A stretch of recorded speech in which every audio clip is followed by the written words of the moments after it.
Hello दोस्तों, मैं धीरेन स्वागत करता हूं आपका एग्जाम स्टडी विद संगीता में। दोस्तों, आज के इस वीडियो में हम बात करेंगे रेलवे ग्रुप डी परीक्षा 2022 के लिए संविधान के प्रैक्टिस सेट नंबर 7 की। दोस्तों, इस सीरीज में हम केवल वही क्वेश्चन पढ़ रहे हैं जो कि रेलवे की पिछले वर्षों की परीक्षा में पूछे गए हैं, और यहाँ पर मैं आपको 25 MCQ क्वेश्चन के माध्यम से लगभग 50 से 60 क्वेश्चन आपको यहाँ पर कवर करवाने वाला हूँ, क्योंकि मैं आपको हर एक क्वेश्चन पर फुल डिटेल के साथ इन क्वेश्चन को कवर करवाऊंगा दोस्तों। और ये सभी क्वेश्चन रेलवे की परीक्षा में पूछे गए हैं और आने वाले समय में भी ये क्वेश्चन बार बार रिपीट होते हैं। ये इस वीडियो का यानी कि इस सीरीज का पार्ट 7 है। यदि आपने इससे पहले के पार्ट नहीं पढ़े हैं तो आप प्लेलिस्ट में जाकर पढ़ सकते हैं।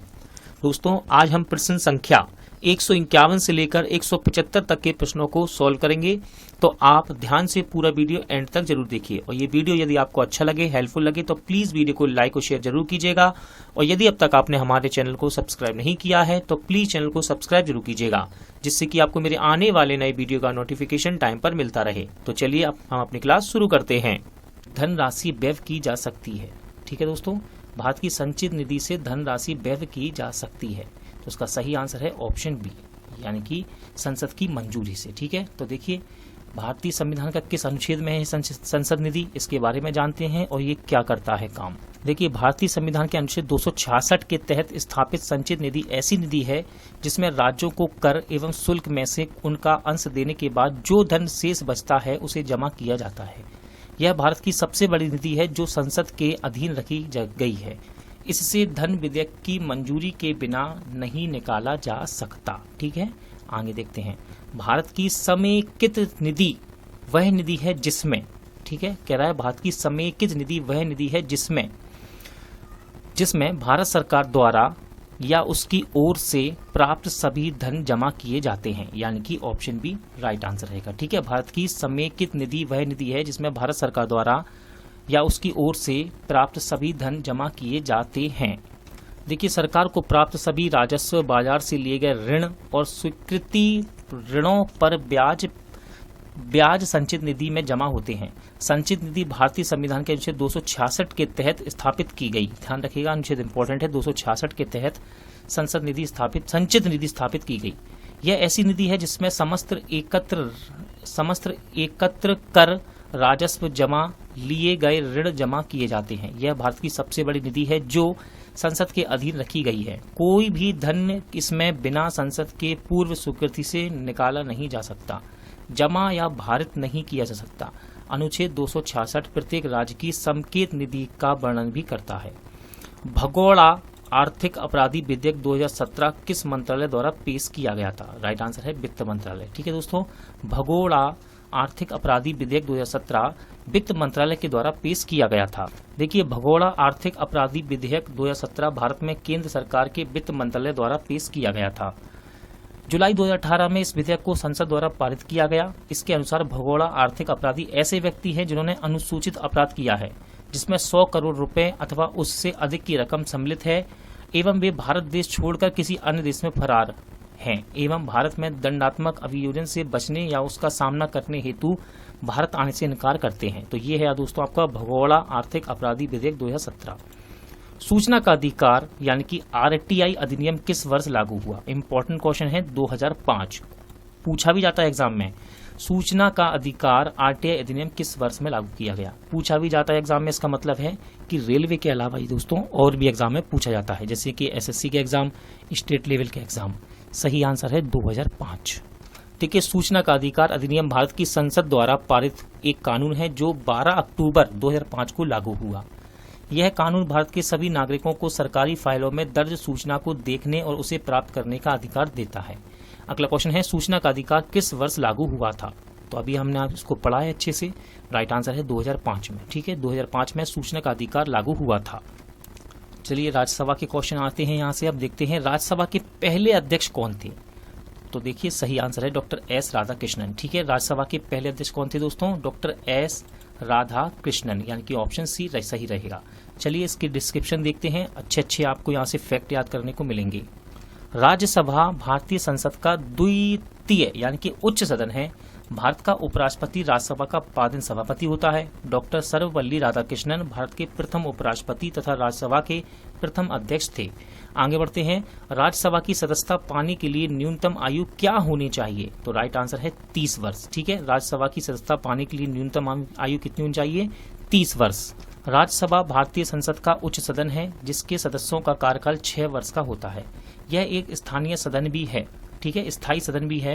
राज्यसभा में 245 सदस्य होते हैं जिनमें 12 सदस्य भारत के राष्ट्रपति द्वारा नामित होते हैं। राज्यसभा में सदस्यता पाने के लिए न्यूनतम आयु 30 वर्ष होनी चाहिए। अगला क्वेश्चन है, अपनी सरकार के विरुद्ध अविश्वास प्रस्ताव के दौरान भारत का प्रधानमंत्री मतदान में भाग नहीं ले सकता यदि वह तो सही आंसर है राज्यसभा का सदस्य है। यदि वह राज्यसभा का सदस्य है तो वह भाग नहीं लेगा। चलिए इसका डिस्क्रिप्शन देखते हैं। यहाँ से आपको अनुच्छेद के अलावा इसको और समझाने में मुझे हेल्प मिलेगी। देखते हैं। भारतीय संविधान के अनुच्छेद 75(3) के अनुसार मंत्रिपरिषद लोकसभा के प्रति सामूहिक रूप से उत्तरदायी होती है, अर्थात इस सदन में बहुमत हासिल करने पर ही मंत्रिपरिषद बनी रह सकती है। इसके खिलाफ अविश्वास प्रस्ताव पारित होने पर प्रधानमंत्री सहित मंत्रिपरिषद को इस्तीफा देना पड़ता है। अविश्वास प्रस्ताव में लोकसभा के सदस्य ही भाग लेते हैं, ध्यान रखिएगा। इसलिए प्रधानमंत्री के राज्यसभा सदस्य होने पर वह मतदान में भाग नहीं ले सकते। अगला क्वेश्चन है, भारत के प्रधानमंत्री अपनी सरकार के खिलाफ अविश्वास प्रस्ताव पर मतदान में भाग नहीं ले सकते यदि वे राइट आंसर है राज्यसभा के सदस्य हैं। ठीक है, वही क्वेश्चन को देखिए दोबारा से पूछा गया ग्रुप डी में, और इससे पहले पूछा गया था ग्रुप डी में 2018 में फर्स्ट शिफ्ट में, और ये सेकंड शिफ्ट में पूछा गया वही क्वेश्चन है। तो आपको डिस्क्रिप्शन अब समझाने की जरूरत नहीं लगती मेरे को। ठीक है, अगला क्वेश्चन देखते हैं। अखिल भारतीय सेवाओं के निर्माण के लिए कौन उत्तरदायी है? तो दोस्तों अखिल भारतीय सेवाओं के लिए उत्तरदायी है राज्यसभा। ठीक है ना, अखिल भारतीय सेवाओं के निर्माण के लिए कौन उत्तरदायी है? राज्यसभा। चलिए देखते हैं इसकी व्याख्या। यहाँ पर आपको अनुच्छेद भी याद करने को देखने को मिलेंगे। भारतीय संविधान के अनुच्छेद 312 के अंतर्गत अखिल भारतीय सेवाओं के निर्माण के लिए राज्यसभा उत्तरदायी होती है। अखिल भारतीय सेवाएं संयुक्त रूप से 3 तथा भारतीय प्रशासनिक सेवा, भारतीय पुलिस सेवा, भारतीय वन सेवा को कहा जाता है। अनुच्छेद 312 के अनुसार यदि राज्यसभा अपने 2/3 बहुमत से नई अखिल भारतीय सेवा के सृजन हेतु प्रस्ताव पारित करे तो संसद इस प्रस्ताव के आधार पर नई अखिल भारतीय सेवा का गठन कर सकती है। अगला क्वेश्चन है, राज्यसभा सदस्यों का कार्यकाल कितने वर्ष होता है? तो राइट आंसर है दोस्तों इसका 6 वर्ष। ठीक है, राज्यसभा के सदस्यों का कार्यकाल कितना होता है? 6 वर्ष। देखिए, राज्यसभा भारतीय संसद का उच्च सदन यानी कि द्वितीय सदन है। अनुच्छेद 80 में राज्यसभा का गठन का प्रावधान बताया गया है। ठीक है, अनुच्छेद 80 में राज्यसभा का गठन का प्रावधान बताया गया है। इसके अनुसार राज्यसभा के सदस्यों की संख्या 250 हो सकती है। इनमें से 238 सदस्य चुनाव राज्य एवं संघ राज्य क्षेत्रों की विधानसभाओं के द्वारा तथा 12 सदस्य के नाम राष्ट्रपति द्वारा निर्देशित किए जाते हैं। एक स्थायी सदन है ये, जिनमें प्रत्येक सदस्य का कार्यकाल 6 वर्ष का होता है। प्रत्येक 2 वर्ष के बाद 1/3 सदस्य पद मुक्त हो जाते हैं यहाँ पर। ठीक है, वर्तमान में राज्यसभा की अधिकतम संख्या कितनी है? ठीक है, सदस्यों की पूछ रहा है, तो सही आंसर है अधिकतम कितनी हो सकती है? 250। अभी हमने पढ़ा था, यहाँ पर देखिए लिखा हुआ है सामने 250 सदस्य हो सकते हैं। तो यही क्वेश्चन इसने दोबारा पूछा। आगे देखते हैं क्वेश्चन को। राज्यसभा के सदस्यों की अधिकतम स्वीकार्य संख्या क्या है? देखिए फिर से वही क्वेश्चन रिपीट हुआ, पहले आरआरबी जेई में फिर ग्रुप डी में। राइट आंसर है 250 यानी कि ऑप्शन डी। भारतीय संसद का उच्च सदन किसे कहते हैं? राइट आंसर है राज्यसभा को। भारतीय संसद का उच्च सदन किसे कहते हैं? राज्यसभा को। देखिए भारत की संसद मुख्य रूप से 3 भागों से मिलकर बनी है। पहला है राष्ट्रपति, फिर लोकसभा, फिर राज्यसभा, तीनों हो गए।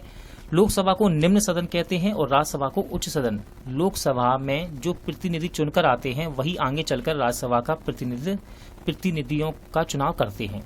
इसलिए लोकसभा को प्रथम सदन और राज्यसभा को द्वितीय सदन भी कहा जाता है। इसके अलावा लोकसभा को लोगों का सदन भी कहा जाता है, याद रखिएगा, लोकसभा को लोगों का सदन भी कहते हैं। राज्यसभा के सदस्यों का चुनाव किनके द्वारा होता है? तो राइट आंसर है राज्यों की विधानसभाओं के सदस्य द्वारा, ऑप्शन ए। राज्यसभा के सदस्यों का चुनाव किसके द्वारा होता है? राज्यों की विधानसभाओं के सदस्यों के द्वारा। देखिए राज्यसभा के सदस्यों का चुनाव राज्यों की विधानसभाओं के सदस्य द्वारा होता है। राज्यसभा भारतीय लोकतंत्र की ऊपरी प्रतिनिधि सभा है। राज्यसभा में अधिकतम 250 सदस्य होते हैं, जिनमें 12 सदस्य भारत के राष्ट्रपति द्वारा नामित किए जाते हैं। अन्य सदस्यों का चुनाव वर्तमान में राज्यसभा सदस्यों की संख्या 245 निर्धारित है। राज्यसभा में सदस्य 6 साल के लिए चुने जाते हैं, जिनमें से 1/3 सदस्य हर 2 साल में सेवानिवृत्त किए जाते हैं या होते हैं। राज्यसभा को किस नाम से जाना जाता है? तो देखिए अभी हम कितनी बार पढ़ चुके हैं, इससे आप आंसर लगा सकते हैं। सही आंसर है ऑप्शन सी, उच्च सदन। राज्यसभा को उच्च सदन के नाम से जाना जाता है। ठीक है दोस्तों, राज्यसभा को उच्च सदन के नाम से जाना जाता है। इसे कभी कभी सीनेट 2 भी कहा जाता है। ठीक है, सीनेट 2 भी कहा जाता है राज्यसभा को। चलिए देखते हैं लोकसभा से बनने वाले इंपॉर्टेंट क्वेश्चन। संसदीय स्थानीय विकास योजना के तहत प्रत्येक सांसद को उनके अपने क्षेत्र का विकास करने के लिए निर्धारित वार्षिक राशि क्या है? तो राइट आंसर है 5 करोड़। ठीक है दोस्तों, संसदीय स्थानीय विकास योजना के तहत प्रत्येक सांसद को उनके अपने क्षेत्र को विकास करने के लिए निर्धारित वार्षिक राशि बताई गई है 5 करोड़। देखिए सांसद निधि की शुरुआत 13 दिसंबर 1993 को भारत सरकार ने की गई थी। वर्तमान में यह राशि 5 करोड़ रुपए वार्षिक है। यह राशि सांसदों को अपने क्षेत्र के विकास के लिए आवंटित की जाती है। अगला क्वेश्चन है भारतीय लोकसभा के वर्तमान उपसभापति कौन है? तो देखिए बात कर रहा है ये 2018 की, तो यहाँ तो आंसर सही है एम थम्बी दुरई। ठीक है दोस्तों, देखिए 12 अगस्त 2014 से लोकसभा के उपाध्यक्ष एम थम्बू दुरई ये अन्ना द्रमुक के वरिष्ठ नेता हैं। ये दूसरी बार उपाध्यक्ष बने। आपको कमेंट बॉक्स में बताना है मुझे कि भारतीय लोकसभा के वर्तमान में उपसभापति कौन है। ठीक है, चलिए अगला क्वेश्चन देखते हैं। वर्तमान में लोकसभा स्पीकर कौन है? ठीक है दोस्तों, तो देखिए ऑप्शन के हिसाब से यदि आप देखेंगे तो ऑप्शन ए आपका सही आंसर है। 2014 की बात कर रहा है ये, तो ठीक है, तो कौन है वर्तमान में लोकसभा के स्पीकर? तो ये हैं श्रीमती सुमित्रा महाजन। ये बात है 2014 की क्वेश्चन के हिसाब से, लेकिन हम करंट की बात करेंगे कि वर्तमान में लोकसभा के स्पीकर कौन है, तो ये है ओम बिरला। कौन है? ओम बिरला। देखिए यहाँ पर दिया भी गया है। ठीक है दोस्तों, वर्तमान में 16वीं लोकसभा की अध्यक्ष सुमित्रा महाजन हैं, यानी कि थी। इस पद पर आसीन होने वाली मीरा कुमार के बाद दूसरी महिला थी। इंदौर लोकसभा क्षेत्र से वे भारतीय जनता पार्टी सांसद हैं। ठीक है, अब बात करते हैं 17वीं लोकसभा के अध्यक्ष। तो याद रखिएगा ओम बिरला, अभी मैंने आपको बताया था ओम बिरला, इनका नाम याद रखिएगा। अगला क्वेश्चन है लोकसभा के वर्तमान अध्यक्ष कौन है? तो देखिए फिर से वही क्वेश्चन पूछा गया, लोकसभा के वर्तमान अध्यक्ष कौन है? तो याद रखिएगा लोकसभा के वर्तमान अध्यक्ष आपके ओम बिरला। ठीक है, 17वीं लोकसभा के वर्तमान अध्यक्ष कौन है? ओम बिरला। ये क्वेश्चन 2018 में पूछा गया, तब ये उसके हिसाब से ऑप्शन दिए गए हैं। ठीक है दोस्तों, लेकिन आप याद रखिएगा वर्तमान में कौन है? वर्तमान में लोकसभा के अध्यक्ष कौन है? ओम बिरला। 17वां लोकसभा चुनाव किस वर्ष आयोजित किए जाने का प्रस्ताव है?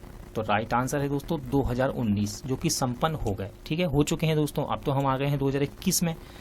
देखिए याद रखिएगा 17वां लोकसभा चुनाव था ये 2019 का। देखिए यहाँ पर लिखा भी है 17वीं लोकसभा का चुनाव वर्ष 2019 में हुआ। आम चुनाव देश भर में 11 अप्रैल से 19 मई 2019 के बीच 7 चरणों में हुए थे। चुनाव का परिणाम 23 मई को घोषित किया गया। इंपॉर्टेंट लाइन क्या है? 7 चरणों में चुनाव हुआ था दोस्तों ये। ठीक है, 17वीं लोकसभा थी।